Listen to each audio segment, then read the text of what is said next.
अच्छी नीयत वालों को सुकून ढूंढना नहीं पड़ता।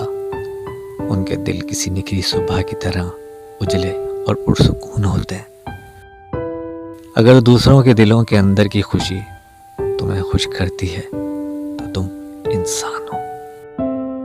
पुरसुकून जिंदगी से ज्यादा पुरसुकून मौत की अहमियत होती है। खुद पर फख्र करने वाला इंसान खुद एहतसाबी करने के काबिल नहीं रहता। जिंदगी को खुशगवार बनाने के लिए एक छोटा सा उसूल अपनाएं। रोजाना कुछ अच्छा याद रखें, कुछ बुरा भूल जाए। नरमी ज़मीर को जबकि सख्ती अना को जगाती है। मिलने के सिर्फ दो ही मेयार होते हैं, खून मिलता हो या ख्यालात मिलते हो। नादान लोग दिल का चैन लुटा देते हैं दौलत के लिए, जबकि दानिशमंद लोग दौलत लुटा देते हैं दिल के चैन के लिए।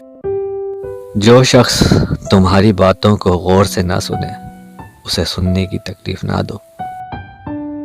सही वक्त पर दो लफ्ज ना बोले जाएं तो वक्त गुजर जाने के बाद लंबी कहानियां सुनाना बेकार हो जाता है।